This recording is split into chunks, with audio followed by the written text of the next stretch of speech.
Shalom, shalom, and welcome to another episode of God's Little Hummingbird, the podcast where we are reading through the Bible from the beginning to the end using the original languages as a guide.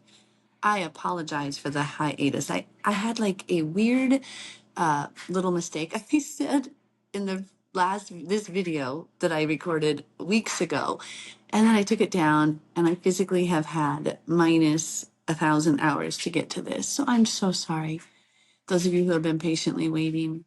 But thank the Lord. Thank the Father that there are so many videos and hours of teachings over on YouTube at God's Little Hummingbird. I think it's called Bible Teachings or something like that. I don't remember. But it has hundreds of videos. And it is so jam-packed full of teachings. And remember, it is the larger God's Little Hummingbird channel, not the small one that I started many years ago and forgot about. And so it's the one that started, I think, like 2 years ago or something. But anyway, I apologize. So finally we have it here, 2 Chronicles 22. And Father, I ask that you open our eyes, ears, and hearts to your truth and your truth alone. And we are reading from the New King James Version Bible.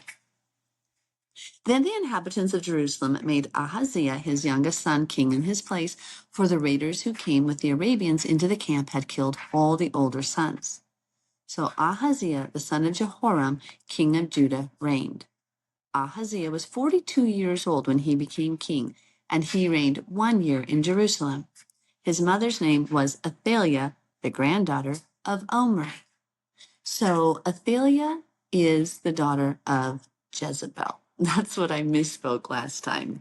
Oh, goodness gracious. I was just rambling and misspoke.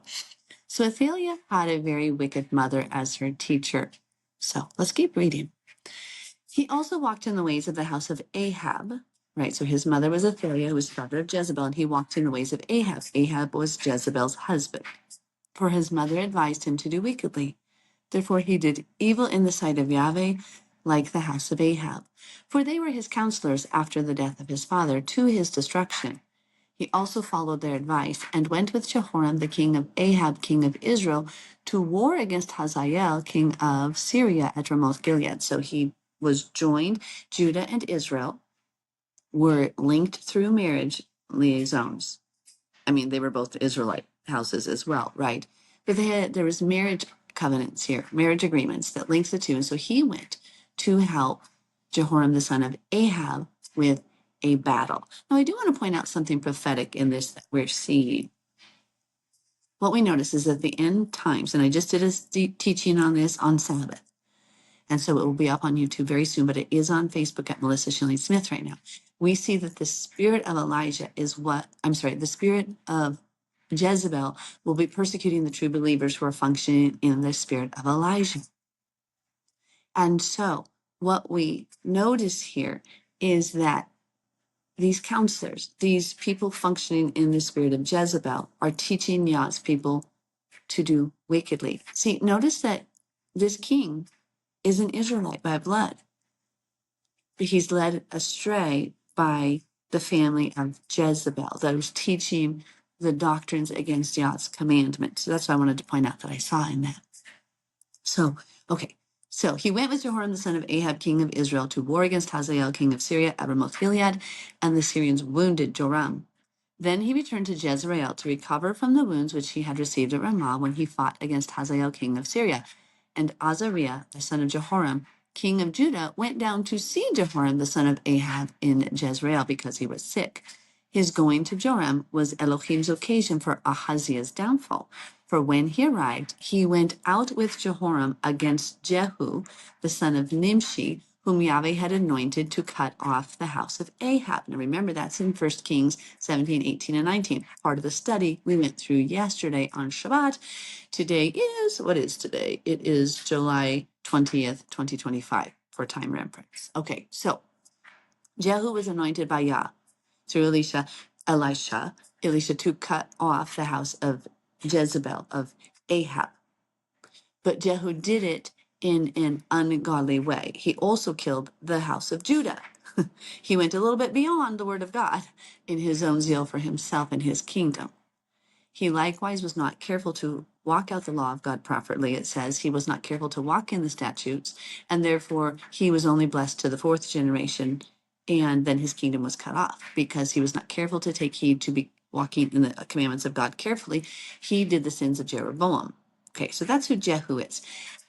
So this king of Judah joined with the king of Israel to battle. He went to see, well, this king of Judah went to visit the king of Israel who was sick, and then Jehu killed them both, even though Jehu was only told to kill the northern kingdom, Ahab and his descendants. Verse 8. And it happened when Jehu was executing judgment on the house of Ahab and found the princes of Judah and the sons of Ahaziah's brothers who served Ahaziah, they killed them. Then he searched for Ahaziah, and they caught him. He was hiding in Samaria, and brought him to Jehu. When they had killed him, they buried him because they said, he is the son of Jehoshaphat, who sought Yahweh with all his heart. So the house of Ahaziah had no one to assume power over the kingdom. Now when Athaliah, the mother of Ahaziah, saw that her son was dead, she arose and destroyed all the royal heirs of the house of Judah. She wanted to keep the kingdom in her family lineage. So she destroyed all the other royal heirs of the house of Judah, except for this one, verse 11. But Jehoshabeah, the daughter of the king, took Joash, the son of Ahaziah, and stole him away from among the king's sons who were being murdered, and put him and his nurse in a bedroom. So remember, the kings had multiple wives oftentimes. So this child from a different mother was hidden so that he could raise up to continue the lineage of David through his sons. So Jehoshabeath, the daughter of King Jehoram, the wife of Jehoiada the priest, for she was the sister of Ahaziah. Now, notice this. So she was the daughter of King Jehoram, and she had married a priest. Oh, you probably don't see the words on the screen like I do. I'm sitting here pointing. Oh, goodness, that was a blonde moment that I play. Okay, you know what I mean. There's words up here that I'm reading, so I can just read 2 Chronicles 22 without looking down. That was funny. Okay, so anyway, so here's the daughter of a king of Judah, married to Jehoiada the priest. Definitely not prohibited, but I wanted to point out that there was sometimes marriage between families, between different clans. So Levite marrying Judah. So she was the sister of Ahaziah, hid him from Athaliah so that she did not kill him. And he was hidden with them in the house of Elohim for 6 years while Athaliah reigned over the land. Now, let's not miss the significance of here. How long is this end time week of Israel? Oh, 7 years, 6 2/3 years. And the Messiah returns in the 7th year. Now, Jezebel is the one who will be persecuting those in the spirit of Elijah, just like First Kings prophesies. Athaliah represents just part of that whole continuation of the process. Athaliah, Jezebel, 2 wicked women. Athaliah being the daughter of Jezebel, the one who learned her ways. So the church and its daughters, the harlot and her daughters, as Revelation talks about.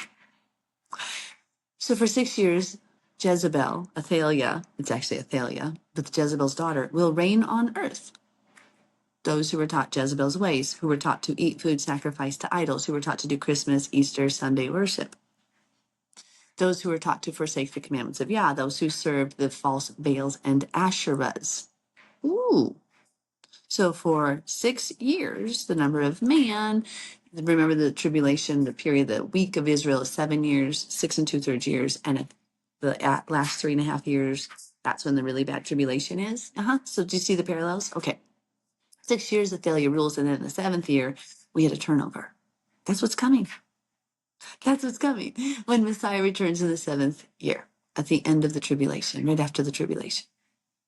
So this is a prophecy, a forward-thinking prophecy again, and a reminder to us that the enemies who come against us will be those from our own house, those functioning in a spirit against the Torah, those who are lineage blood Israelites, but who firmly fight Yah's ways, who want their own ways, who want to eat food sacrificed to idols, who are mixed with pagan traditions. Remember, Jezebel's family was not blood Israelite, but then this daughter is a mix of Israel and foreigner. Things to consider. Okay, I love you all. I'm going to try to be so much better, but I'm working around the clock right now with my life. Please say a prayer for me, for strength, for continuation. And if you have questions, please reach out on Facebook at Melissa Schilling Smith. And I do get to those messages every few days. Well, I get through them every few days. It takes me a while to get through them, but I check them every day. Okay. I love you all so very much. God bless you.